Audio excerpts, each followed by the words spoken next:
Assalamualaikum warahmatullahi wabarakatuh. Perkenalkan, kami dari kelompok 11 kelas PSIK 23A dalam mata kuliah Keamanan Data dan Jaringan yang beranggotakan oleh saya sendiri, yaitu Muhammad Fikri Sulfi. Kemudian ada teman saya yaitu Afifah Naila Nasution dan Oka Alfansyah. Di video ini kami akan menjelaskan optimasi sistem keamanan login menggunakan OTP email. Oke, langsung saja yang pertama yaitu yang akan dijelaskan oleh Afifah Naila. Baiklah, kita masuk ke tujuan terlebih dahulu. Adapun tujuan kami membuat program ini, yang pertama, kami ingin meningkatkan keamanan login dengan menambahkan lapisan verifikasi OTP. Yang kedua, kami ingin mencegah akses ilegal meskipun password utama sudah diketahui. Dan yang ketiga, kami ingin memberikan pengalaman login yang lebih aman dan terpercaya. Selanjutnya kita akan masuk ke konsep. Nah, konsep yang kami gunakan dalam program kami ini yaitu OTP atau One Time Password sebagai kode unik yang hanya berlaku sekali yang akan dikirimkan via email.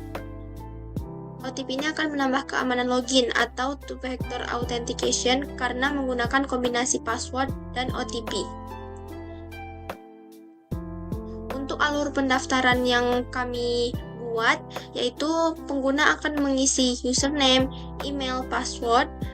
Kemudian backend akan mengecek apakah email atau username yang sudah dibuat oleh user itu sudah terdaftar. Nah, jika belum, maka akan membuat akun di Firebase Out dengan status email belum terverifikasi. Kemudian, sistem akan mengirim link verifikasi melalui email yang sudah di-input oleh user tersebut. Kemudian, pengguna akan mengklik link yang ada di akun email tersebut. Kemudian akunnya akan otomatis aktif. Nah, hasilnya akun akan terdaftar dan aktif dengan email, username, dan password yang sudah diinput tadi. Itu untuk halaman register. Nah, jika sudah berhasil, maka di halaman loginnya, user akan memasukkan email dan passwordnya.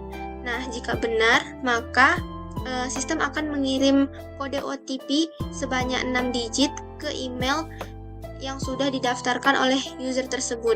Kemudian user akan memasukkan kode OTP-nya. Kemudian backend akan mengecek OTP dan waktu kadaluarsanya. Jika valid, maka loginnya akan berhasil dan redirect ke dashboard. Selanjutnya, untuk tools yang kami gunakan dalam program kami ini yaitu pertama ada Node.js yang merupakan lingkungan eksekusi atau runtime environment yang memungkinkan kita menjalankan kode JavaScript di sisi server. Jika browser adalah rumah bagi JavaScript di front-end, maka Node.js ini adalah rumah bagi JavaScript di back-end. Ini memungkinkan kita membangun server yang cepat dan efisien. Yang kedua, kami menggunakan JavaScript. Nah, JavaScript ini merupakan satu-satunya bahasa pemrograman yang kita gunakan untuk keseluruhan proyek. Di front-end, ia bertugas untuk membuat halaman menjadi interaktif atau DOM manipulation, event handling, dan API. Sedangkan di back-end, via Node.js, ia akan menjalankan seluruh logika server. Selanjutnya akan dilanjutkan oleh teman saya. Oke, di sini saya akan menjelaskan tentang tools yang kami pakai. Di sini akan lebih tepatnya membahas kerangka kerja dan library backend yang dipakai. Yang pertama yaitu Express.js, yaitu adalah sebuah framework web untuk Node.js yang berperan sebagai kerangka utama dalam membangun backend server. Framework ini mempermudah pengembang dalam mendefinisikan rute atau endpoint, mengelola middleware, dan menangani permintaan dan tanggapan atau request dan response HTTP secara efisien dengan sifatnya yang ringan, fleksibel, dan minimalis. Kemudian yang kedua, Firebase Admin SDK. Ini adalah library resmi dari Google yang memberikan akses tingkat admin ke proyek Firebase dari sisi server. SDK ini berfungsi sebagai jembatan aman antara aplikasi dan layanan Firebase, sehingga memungkinkan pengembang untuk melakukan tugas penting seperti membuat akun pengguna baru, mencari pengguna berdasarkan email, mengelola autentikasi, serta memverifikasi ID token secara langsung. Kemudian yang ketiga yaitu Node Mailer. Node mailer ini adalah tukang pos di sisi server. Dia adalah merupakan library Node.js yang sangat populer untuk mengirim email. Node mailer sendiri bisa dikonfigurasi untuk terhubung ke layanan SMTP manapun. Untuk dalam kasus yang kami buat ini, kami menggunakan Brevo. Kemudian yang keempat, ada Bcrypt, yaitu adalah library keamanan untuk melakukan hashing. Kita menggunakannya secara spesifik untuk mengenkripsi kode OTP sebelum menyimpannya di Firestore. Ini memastikan jika seseorang berhasil melihat database kita, mereka tidak bisa melihat kode OTP aslinya. Kemudian yang kelima, Express Session dan Cookie Parser. Nah, ini kan ada dua library nih. Dua library ini bekerja sama untuk mengelola sesi login pengguna. Setelah pengguna berhasil login, akan dibuatlah sesi unik di server dan mengirimkan cookie kecil ke browser pengguna. Untuk setiap permintaan selanjutnya, membantu server membaca cookie tersebut untuk mengidentifikasi pengguna yang sudah login.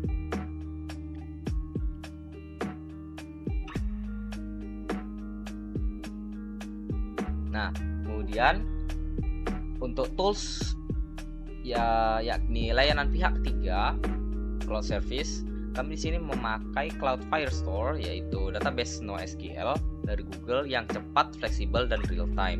Dalam proyek ini, kita menggunakannya sebagai berangkas sementara untuk menyimpan data OTP yang memiliki masa berlaku yang singkat. Kemudian ada Firebase Authentication, yaitu layanan manajemen identitas dari Google. Perannya adalah sebagai departemen kependudukan aplikasi kita. Dia ini menangani semua hal rumit terkait pengguna, termasuk pendaftaran, penyimpanan password yang aman, itu bisa dihash secara otomatis. Kemudian ada proses verifikasi email serta menyediakan SDK untuk login yang aman di sisi klien. Kemudian kita di sini memakai Brevo, yaitu layanan SMTP relay pihak ketiga. Perannya adalah sebagai kantor pos profesional yang memastikan email-email transaksional kita, yaitu verifikasi dan OTP, sampai ke inbox pengguna, bukan ke folder spam kalau misalnya di Gmail. Oke, selanjutnya akan dijelaskan demo sistem oleh Oka. Jadi silahkan.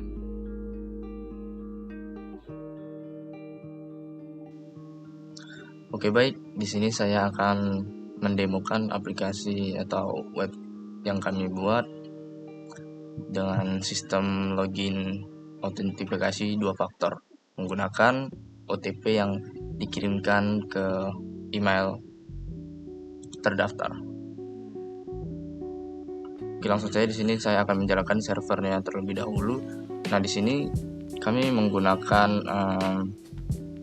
Node.js ya sebagai server JavaScript. Kemudian untuk tampilannya kami di sini menggunakan HTML dan CSS.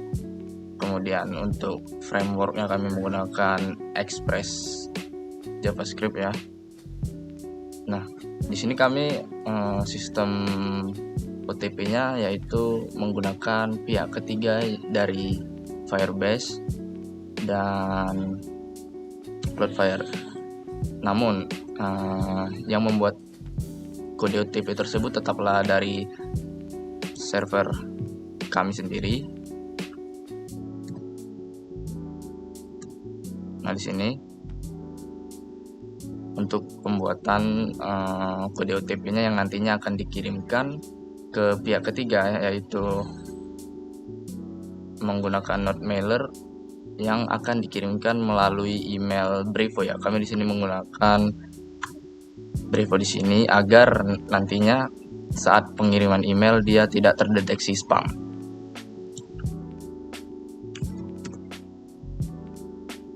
Oke, mungkin langsung saja kita akan tes websitenya langsung. Di sini saya akan menjalankan server JavaScript saya terlebih dahulu.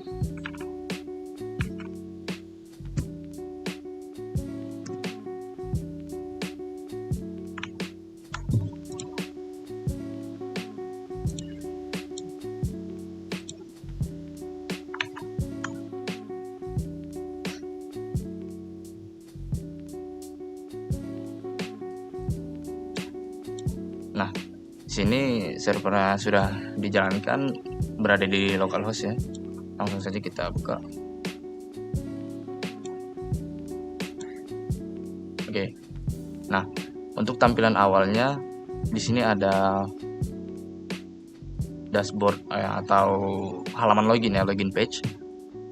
Kemudian di sini ya untuk bisa daftar, dan ya di sini kami ada sedikit modifikasi untuk ada light mode dan dark mode ya. Langsung saja kita daftar di sini. Nah, di sini ada beberapa kolom seperti username, email, dan password. Username kita bisa mengisi apapun username kita. Saya contohkan dengan nama saya. Nah, di sini kita harus mengisi email yang aktif ya, agar nantinya kode atau link verifikasi pendaftaran dikirim ke email tersebut. Nah, di sini kita membuat passwordnya juga tentunya.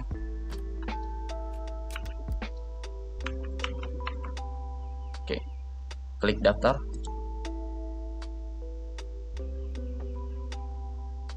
Nah, pendaftaran berhasil, link verifikasi telah dikirim ke email Anda. Nah, jadi setelah daftar kita akan mendapatkan link ya, link verifikasi.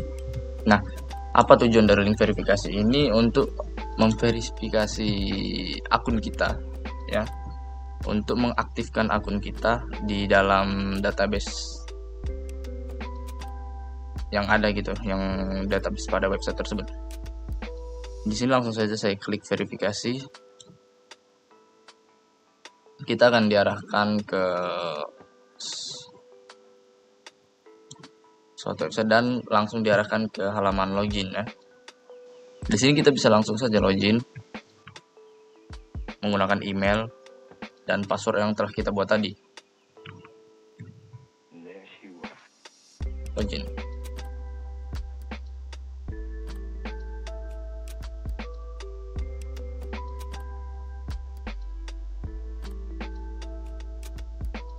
Oke, di sini kode OTP telah berhasil dikirim. Bisa kita lihat di email. Nah, ini merupakan kode OTP-nya ya.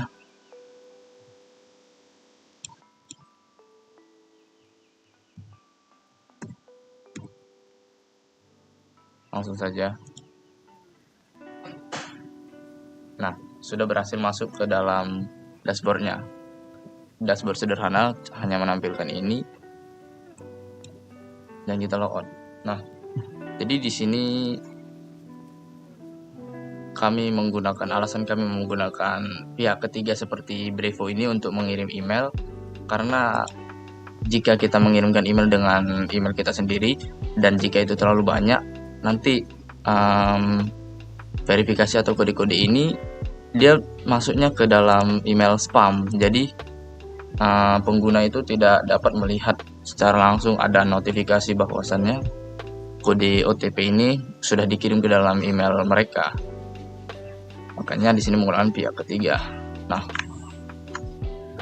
tentunya password dan kode OTP yang telah dikirimkan ke database Firebase tersebut pertama-tama akan melalui enkripsi terlebih dahulu ya. Mereka akan di-hashing untuk agar saat pengiriman tidak data kosong saja, melainkan data yang sudah terhash atau sudah terenkripsi. Di sini untuk mengenkripsinya kami menggunakan Bcrypt ya, Bcrypt dari bawahan library JavaScript ini. Nah, di sini untuk alur kerjanya yaitu pertama-tama ketika kita mendaftarkan akun, nah akun tersebut akan terdaftar ke dalam database Firebase ya. Database Firebase kami menggunakan pihak ketiga juga, third party dari Google sendiri yaitu Firebase. Nah, email yang telah terdaftar akan masuk ke dalam database, kemudian dia akan meminta verifikasi. Nah, setelah email diverifikasi itu akunnya tuh berarti sudah aktif dan sudah bisa digunakan untuk masuk ke dalam website tersebut. Nah, ketika akunnya sudah aktif, kita kan akan diminta untuk memasukkan email dengan passwordnya. Kemudian ada verifikasi kedua, ya kan, menggunakan OTP. Nah, OTP tersebut itu di-create atau dibuat dari server sendiri, server JavaScript dengan kode seperti ini. Dia akan menghasilkan kode random. Nah, jadi kode OTP yang random itu setelah dibuat, dia akan dikirimkan ke cloud ya, ke cloud Firebase ini atau Firestore. Nah, di sini Firestore database ini dia akan terkirim dengan waktu selama 5 menit. Jadi ketika kode OTP itu melewati batas waktu 5 menit, maka kode OTP tersebut sudah tidak valid lagi. Nah, oke. Kemudian di sini kita akan lanjut ngetes ya. Kita akan mengetes bagaimana jika kita memasukkan kode OTP yang salah. Kita akan masuk ke akun kita tadi yang sudah kita buat. Nah, dia akan mengirim OTP ke dalam email kita tentunya. Nah, di sini saya akan memasukkan kode OTP asal-asalan, apakah dia dapat masuk juga atau tidak. Nah, kode OTP yang Anda masukkan salah. Jadi sistem ini dibuat jadi sistem ini dibuat dengan logika server membuat kode OTP, kemudian kode OTP tersebut disimpan ke dalam Firestore Cloud, database cloud ya, disimpan dalam 5 menit. Nah, kemudian ketika user ingin memasukkan akun mereka server ini akan melihat gitu ke Firestore itu, apakah kode yang diberikan oleh user ini, kode OTP yang diberikan oleh user ini apakah valid atau tidak. Dia akan mengecek ke Firestore dengan kode OTP segini, apakah benar ini adalah akunnya si user. Nah, jika benar, dia maka menghasilkan true atau dia bisa masuk ke dalam dashboard website tersebut. Jika tidak, dia akan ditolak tentunya. Oke, mungkin cukup sekian demo dari kelompok kami. Saya lebih kurangnya saya mohon maaf. Terima kasih yang telah menonton hingga akhir. Assalamualaikum warahmatullahi wabarakatuh. Oke, baik. Jadi itu saja yang dapat kami sampaikan dalam video ini. Semoga sudah jelas dan semoga tidak ada kesalahan kata dalam kami menyampaikan. Kami ucapkan terima kasih. Wassalamualaikum warahmatullahi wabarakatuh.